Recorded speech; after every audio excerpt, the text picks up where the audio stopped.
Bom, queria iniciar agradecendo o convite feito pela Lilian, pela Helena, também, né, pelo Gabriel, pela Cláudia, enfim, todas as pessoas que se comunicaram comigo.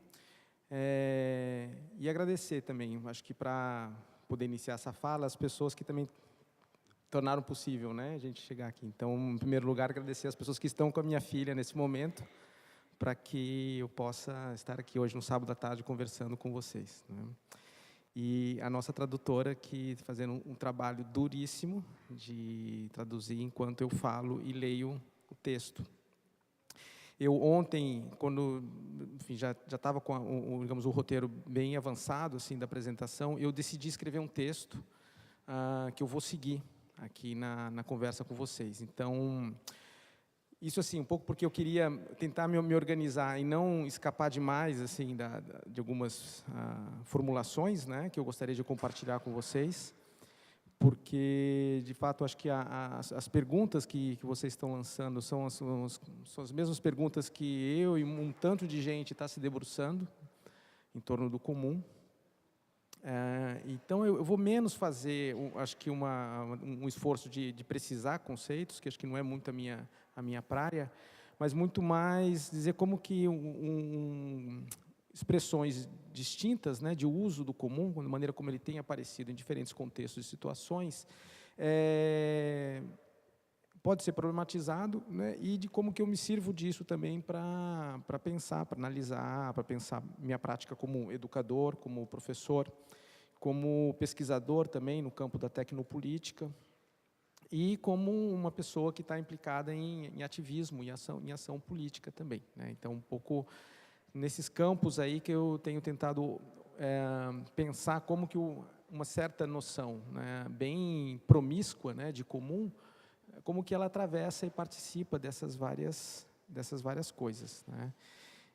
Então, assim, como eu pensei, né, em fazer uma apresentação de algumas situações onde a gente pode perceber a emergência do comum.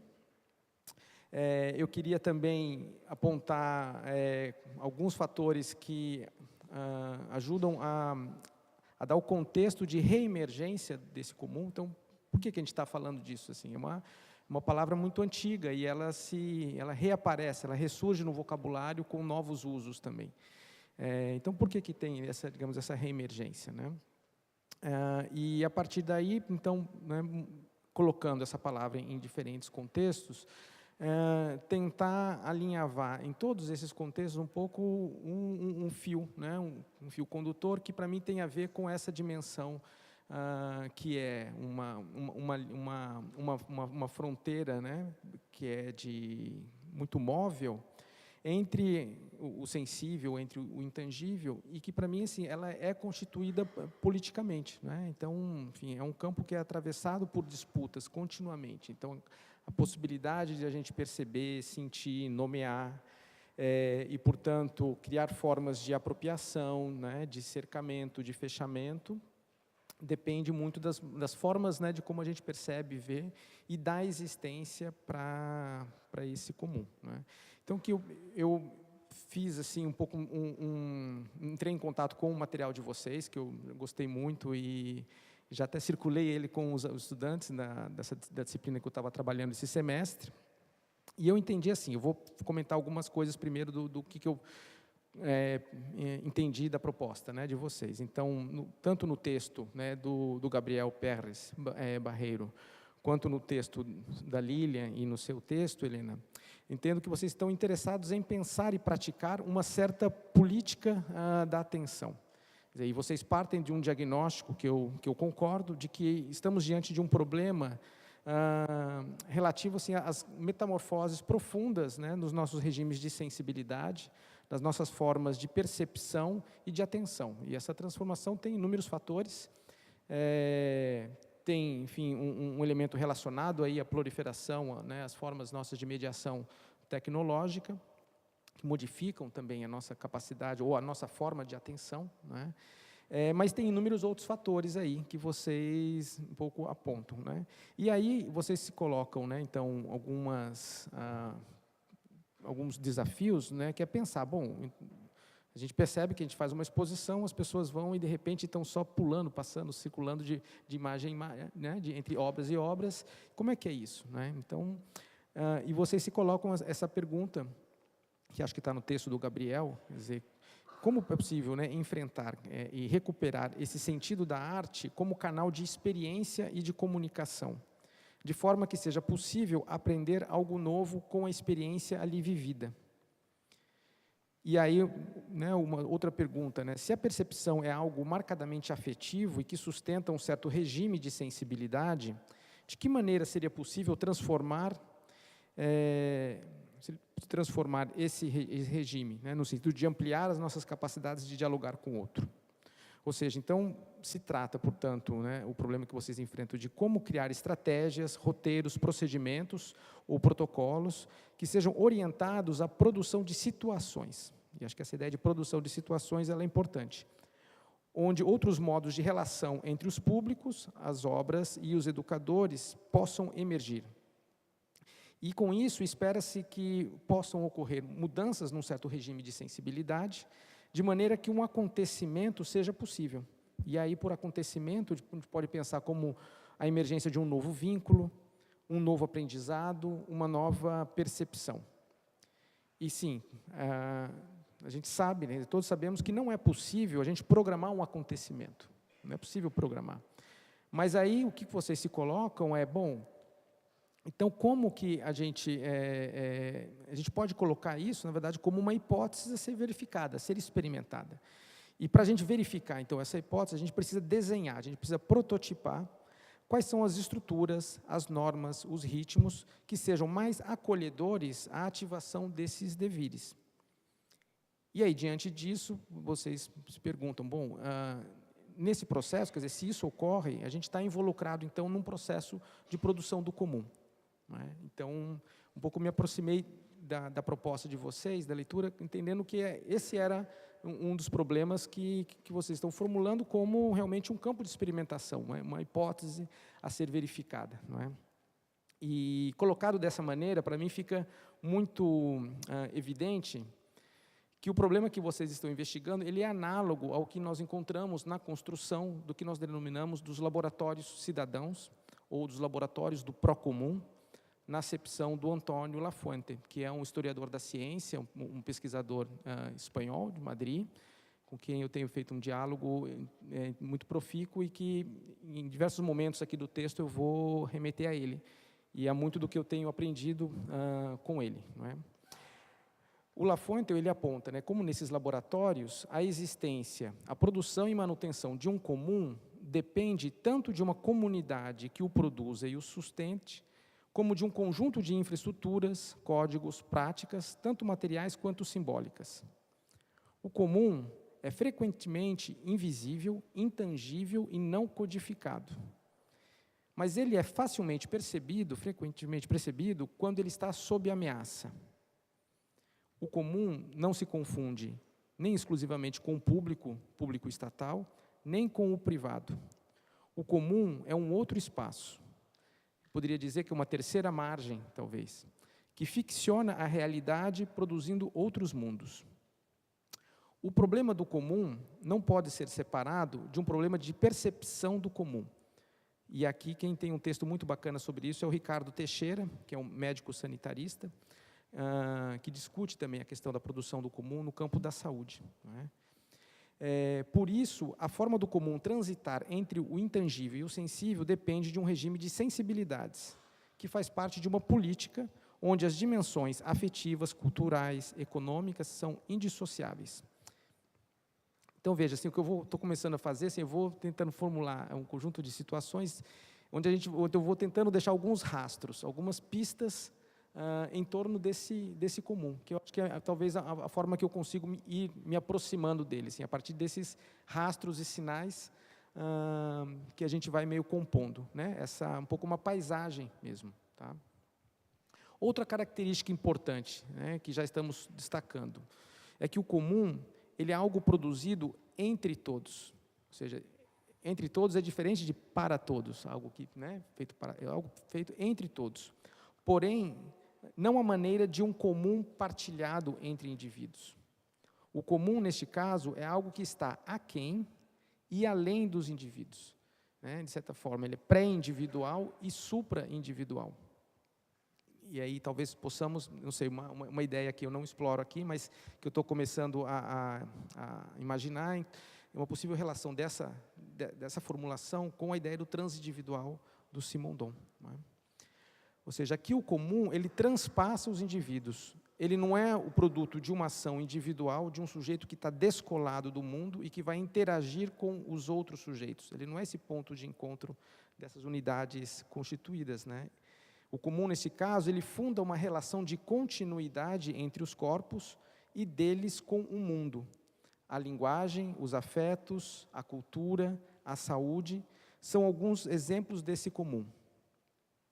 E aí, para dar um outro exemplo, que é um exemplo trabalhado pelo Lafuente, quando ele conta assim, os conflitos, né, que surgem em torno do problema da eletrosensibilidade. O Lafuente relata como muitas pessoas eram portadoras de um mal-estar inominável e desconhecido. Durante muito tempo, viviam sem diagnóstico. Mas, por diversas razões, passaram a se encontrar e a trocar experiências e a se escutar. E deram início a um rico processo de produção de conhecimento, uma espécie de contra-expertise, baseada naquilo em que eles eram os melhores experts, a experiência da sua doença.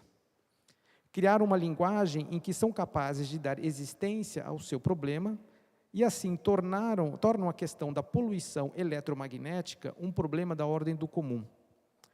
Esse processo só ocorre porque fundam uma comunidade de afetados, que também irá mostrar, mobilizando muitos, né, elementos e muitos atores, tanto humanos como não humanos, né, mostrar o efeito das tecnologias, por exemplo, mostrando, então, como todos esses interagem na produção com esse comum, o espectro eletromagnético, e como que ele é produzido, utilizado e explorado. A luta contra a poluição eletromagnética produz o comum, tanto no âmbito da saúde, quanto, né, do próprio espectro. Ao revelar os modos de uso e apropriação, né, da radiofrequência, por exemplo, e quais são as infraestruturas, os códigos, as leis, a economia que se aplicam sobre ele.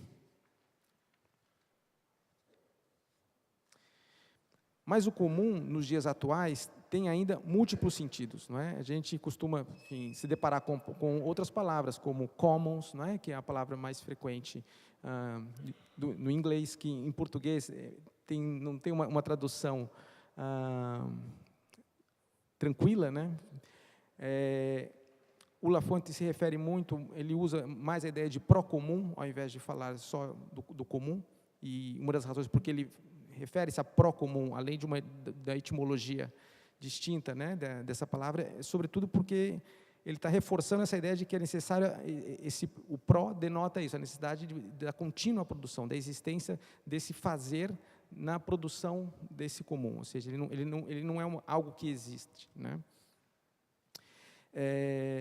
Então, assim, antes de avançar, acho que mais em outro desses exemplos, eu queria apontar alguns fatores que participam dessa reemergência. Não é à toa que o comum retorna hoje como um vocabulário, de certa maneira, parece na moda, não é? E aí acho que tem um texto bacana da Silvia Federici, que faz uma excelente contextualização dessa reemergência num texto sobre o feminismo e o comum. E se dizemos que ele retorna, não é? É porque ele existe, ou ele existiu em outros momentos históricos também. Então, assim, só para destacar, acho que 4 grandes fatores aí que eu acho que participam, né, desse cenário de reemergência. Em primeiro lugar, né, essa experiência de expansão da economia capitalista sobre o que resta de bens comunais, promovendo novas expropriações e cercamentos de diversas comunidades indígenas e ou tradicionais. Isso é uma experiência que a gente vive continuamente.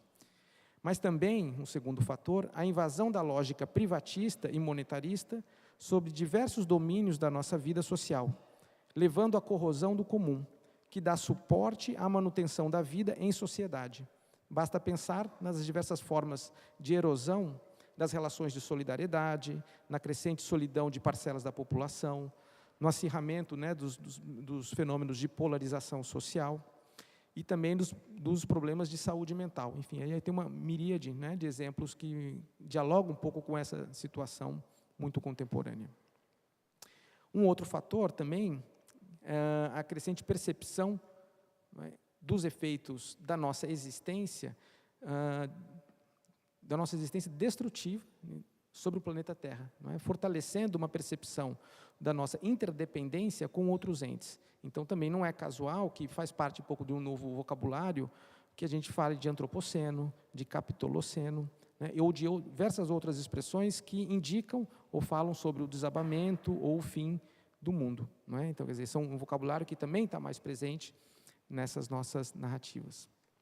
Ainda assim, no segundo fator, quando estou falando da invasão, dessa lógica privatista, claro, eu estou me remetendo aí a uma radicalização, a um aprofundamento das políticas neoliberais, né, e que os autores também vão problematizar no termos das reconfigurações do capitalismo contemporâneo, capitalismo informacional e cognitivo.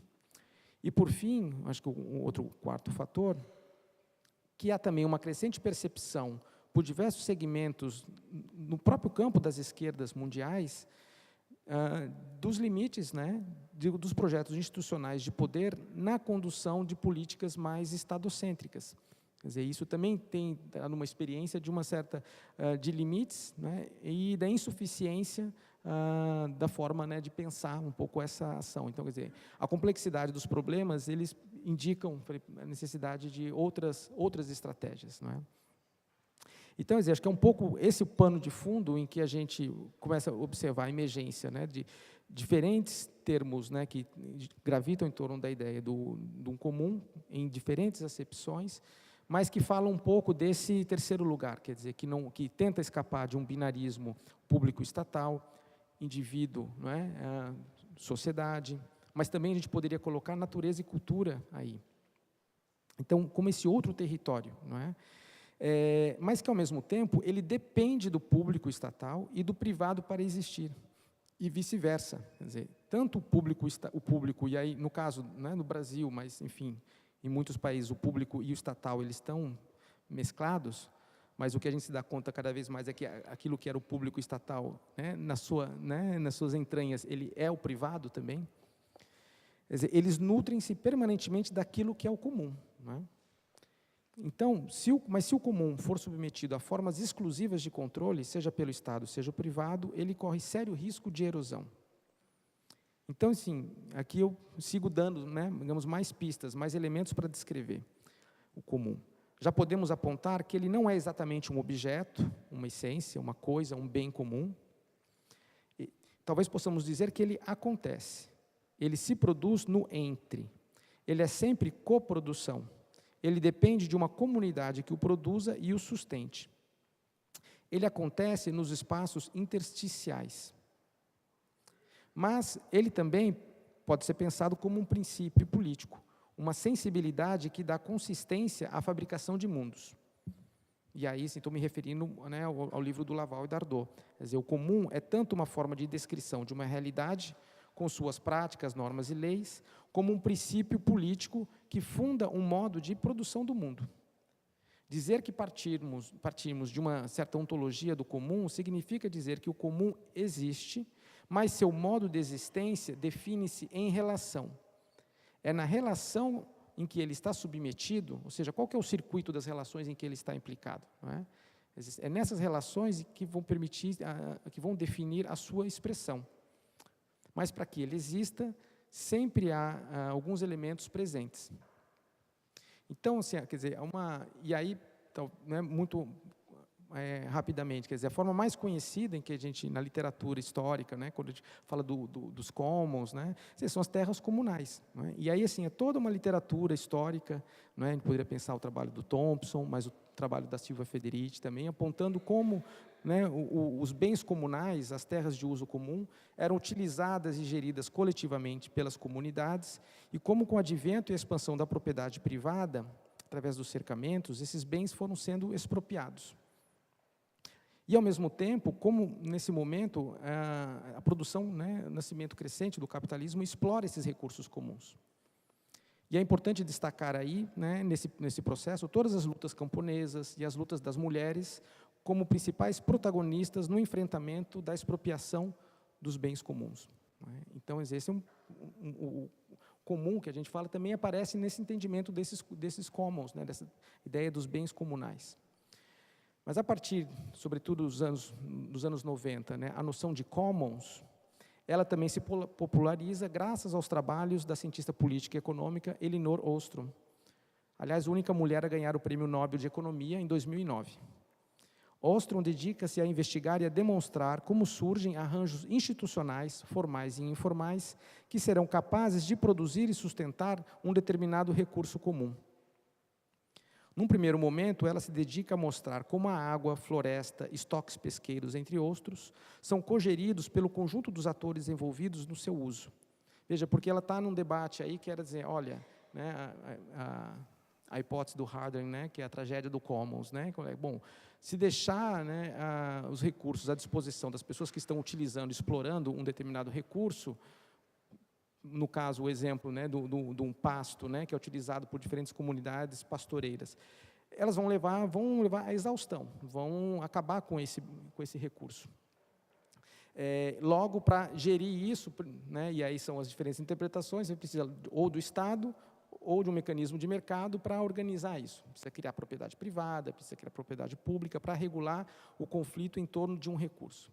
E todo o trabalho dela, e aí um trabalho que é muito importante nesse sentido, de mostrar como que, ao contrário de um princípio de uma competição como elemento organizador da racionalidade econômica, como que os mecanismos de cooperação foram mais importantes. Então, todo o estudo dela é acompanhando um conjunto de experiências, muitas experiências, onde ela vai ver como que determinados grupos, que são heterogêneos e que são conflitantes, vão, né, ter que se autorregular coletivamente, vão ter que criar leis, criar dispositivos, infraestruturas, para que aquele recurso não se esgote. Então, tem lá, né, todos pescamos. Como que a gente faz para garantir, ao longo do tempo, que o estoque pesqueiro de uma determinada região não se esgote? Esse é o problema que ela tem diante, né?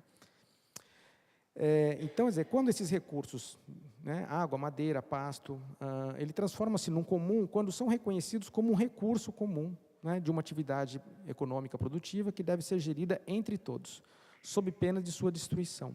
Em resumo, é o arranjo institucional, uma forma de governança entre diferentes atores, públicos e privados, que dá existência ao commons. Isso significa que os atores aí envolvidos estão sensíveis para as suas relações também de codependência. Mas Ostrom, e aí vários outros, né, autoras e autores, vão se dedicar a investigar esse mesmo problema aplicado a bens de ordem imaterial. Quer dizer, a gente não está falando só de, né, bens materiais, mas também da cultura, conhecimento, informação. Pode parecer contraintuitivo, não é, a ideia de que eles sejam passíveis de propriedade exclusiva, dada a sua característica não rival e intangível, né, dos bens de ordem imaterial. No entanto, o que a gente observa na nossa existência, quer dizer, na verdade, é a expansão infinita, né, dos mecanismos de apropriação exclusiva da cultura, do conhecimento e da informação. Só que há uma vasta literatura que vai demonstrar as vantagens e a importância dos bens imateriais serem reconhecidos como comuns, que são de todos e, ao mesmo tempo, de ninguém. Né? Um outro sentido aqui. Eles são de todos e, ao mesmo tempo, de ninguém. O argumento aqui vai no sentido de dizer que é graças à existência de bens comuns imateriais que todas as outras atividades podem se desenvolver. O conhecimento, a ciência, né, se desenvolvem tanto mais quanto mais livre for o conhecimento. A linguagem, nossa língua, por exemplo, com a crescente expansão das tecnologias digitais e a sua penetração nas mais diversas atividades econômicas, a gente percebe como que, né, a própria comunicação, a informação, a cultura, torna-se objeto de novas formas de apropriação exclusiva. E aqui eu estou pensando, né, mesmo nas formas de expansão da propriedade intelectual. Então, vamos pensar um outro exemplo disso, né? Quer dizer, a capacidade nossa de ler e escrever em português é, para todos nós, uma habilidade ordinária e quase naturalizada. Mas o que ocorre quando somos impedidos de ler algo porque uma determinada informação só está disponível para aqueles que têm acesso a uma determinada tecnologia que permite a leitura? Basta pensarmos nas inúmeras barreiras colocadas, né, como pelas restrições de direitos autorais ou softwares proprietários, não é, que transformam um recurso antes comum e abundante em um bem escasso.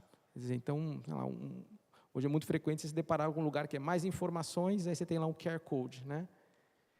Assim, quer dizer, como que eu me relaciono? Quer dizer, o que é esse mais informação, o QR Code? Assim, o conjunto de mediações que estão colocadas aí, não é, para que eu possa ler aquilo, são enormes. Não é?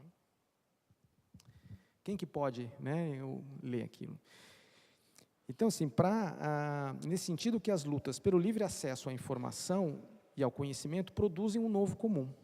A cultura é produzida entre todos, ela é de todos e, ao mesmo tempo, de ninguém. Para garantir que o acesso ao conhecimento se efetive como um comum, é necessário, portanto, criar infraestruturas, as bibliotecas, por exemplo. Criar bibliotecas, bancos de dados, internet, né, softwares livres, mas também códigos, leis que promovam o livre acesso ao conhecimento.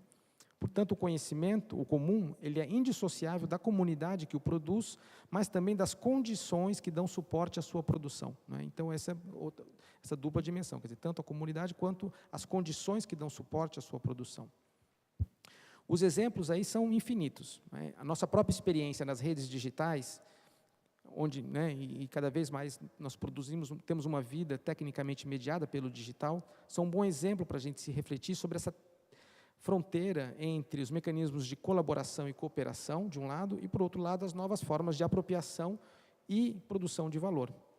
A forma como a nossa interação online é facilmente convertida numa economia da atenção, com nossos dados pessoais e com os dados de nossas interações, alimentam uma enorme economia informacional. Isso já é, né, de conhecimento de todos. Perceber esses agenciamentos, perceber a forma como a privacidade, a intimidade, mas também as novas formas de visibilidade que nós também estamos produzindo, perceber a maneira como isso participa de uma nova economia, envolve aí uma outra reflexão, quer dizer, uma própria investigação dos regimes de sensibilidade que estão sendo gestados. Ainda, né, pensando nessa tensão entre mecanismos de colaboração e mecanismos também de apropriação, acho que um exemplo bom para esse caso é dois modelos, né, entre, por exemplo, o Couchsurfing e o modelo do Airbnb. Quer dizer, no Couchsurfing, as pessoas viajam e ficam hospedadas gratuitamente na casa das pessoas. É uma economia da dádiva que propicia um tipo de experiência para os viajantes e para os anfitriões. Sem falar, enfim, em toda uma outra economia que ela gera, não é? No caso do Airbnb, ele permite que transformemos um espaço de nossas casas num ativo econômico que pode ser monetizável. Num contexto de crescente expansão, né, do modelo do Airbnb, a gente já observa rapidamente dois grandes fenômenos. Enfim, acho que eu já experienciei isso e talvez muitos já tenham experienciado, né? Quer dizer, no momento você conseguia viajar e ficar na casa de um monte de gente, depois você vai de novo, você não, de repente não consegue mais, está todo mundo alugando, né, o espaço que tinha na casa. Mas então, né, um fenômeno é esse, quer dizer, as pessoas que deixam de receber gratuitamente pessoas em suas casas, pois decidiram gerar renda para a hospedagem. Nesse caso, na medida em que isso, né, se amplifica, é a hospitalidade enquanto comum que entra em erosão. Mas tem outro conjunto de efeitos também, né? Em alguns lugares, né, acho que presenciei isso muito forte em Barcelona e em Madrid, falar da turistificação, não é? Quer dizer, de repente, os moradores de um determinado prédio, que passa a ter muitos imóveis alugados, né, para esse aluguel de temporada, se dão conta que as relações de vizinhança foram destruídas. Ou ainda que o seu próprio bairro, ele começa a concentrar muitos imóveis, né, de aluguel de temporada, e aquela chamada vida de bairro também é destruída. Quer dizer, o bairro aqui é um comum ameaçado. Reivindicar o direito ao bairro na chave de uma política do comum implica numa outra sensibilidade, uma outra percepção sobre as relações de codependência. É por isso que em muitas cidades têm emergido experiências de luta, de produção de relações de vizinhança, né, relações essas fundamentais no suporte à vida cotidiana.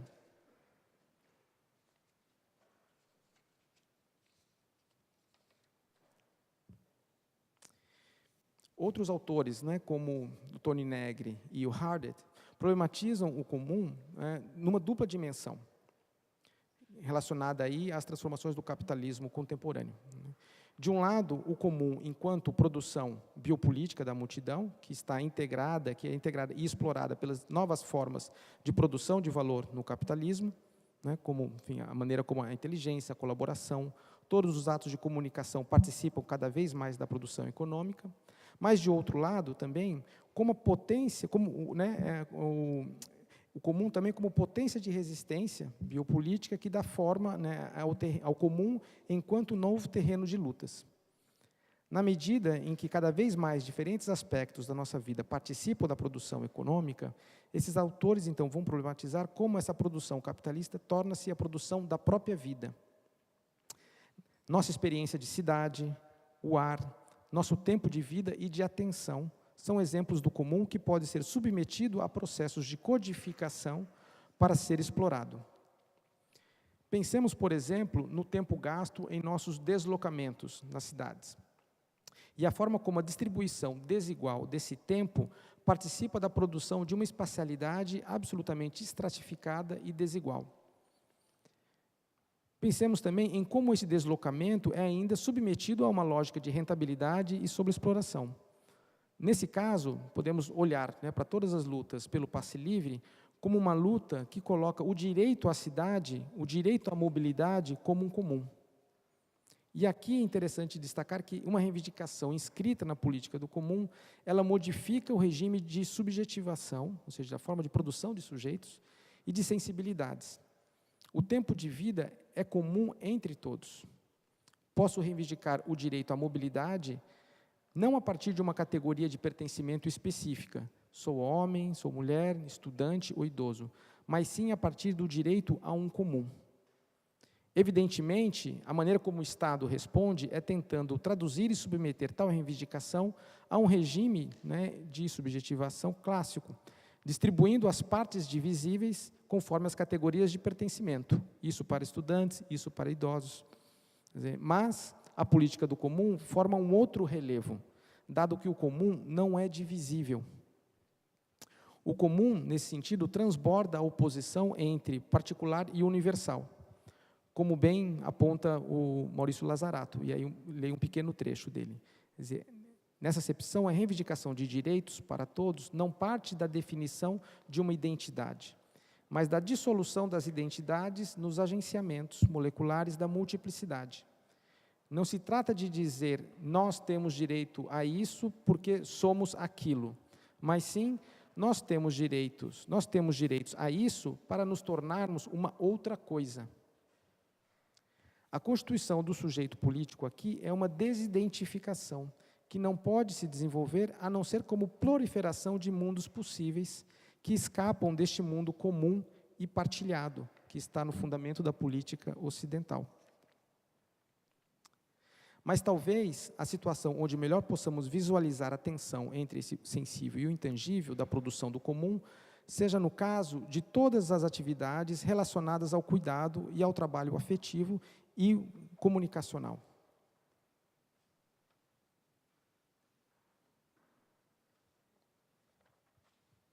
Nesse caso, são as feministas que aportam uma diferença substantiva para toda essa discussão em torno do comum e do trabalho considerado imaterial. Ora, todo trabalho é um trabalho do corpo. A atenção exige um elevado dispêndio de energia vital, afetiva.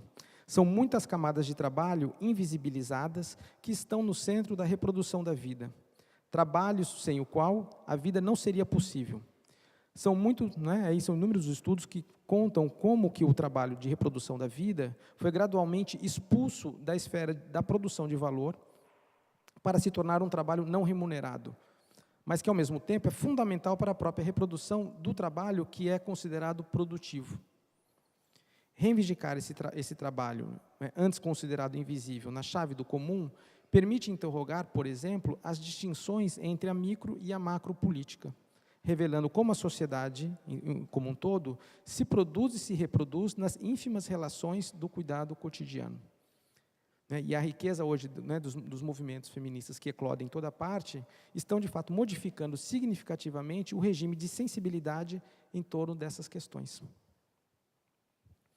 E se a gente for pensar, não é, hoje, os desafios que a gente enfrenta, né, na criação das crianças, em torno, né, gerado em razão das nossas formas de vida, a gente vai também se dando conta de como que a vida foi privatizada através de diferentes dispositivos. Né? A gente costuma dizer assim, que para criar nossos filhos precisamos produzir comum, criar alianças, criar novos modelos de parentesco. Uma criança precisa de uma tribo. É todo um comum que tem que ser produzido se quisermos criar alternativas aos modelos de terceirização ou de privatização desses cuidados. Apresentei acima uma pequena seleção de exemplos relacionados à produção do comum, em suas diferentes acepções.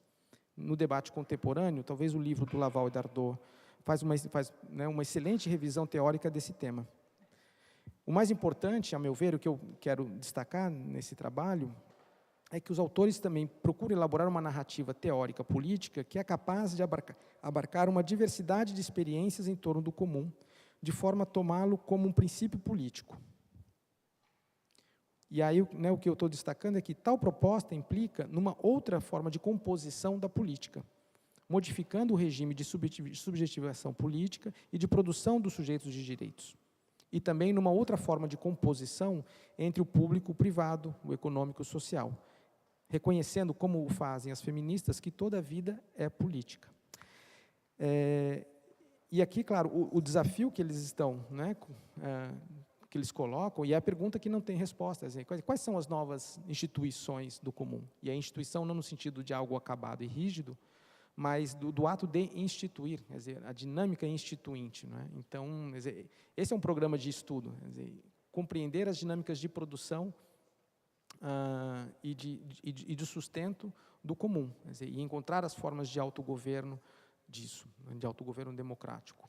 E aí, citando esses autores, a identidade do princípio comum, né, não suprime a distinção das esferas social, econômica, público-privada, política, mas tem a função de reorganizar o social de tal maneira que seja possível uma deliberação na esfera pública que não fique prisioneira dos interesses de tal ou qual categoria socioprofissional. Ou seja, não é um ponto de encontro onde negociamos os nossos interesses a partir da minha identidade pré-definida, mas um momento no encontro em que se refunda, inclusive, eu modifico a minha categoria de pertencimento. Quer dizer, então, o comum, ele significa esse processo também de dessubjetivação. Né?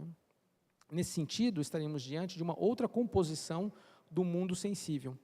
A política do comum implica nesse outro regime de sensibilidade, no outro regime, né, de produção de sujeitos. E aqui, já indo para a parte final, eu queria articular essa produção do comum ao processo de individuação.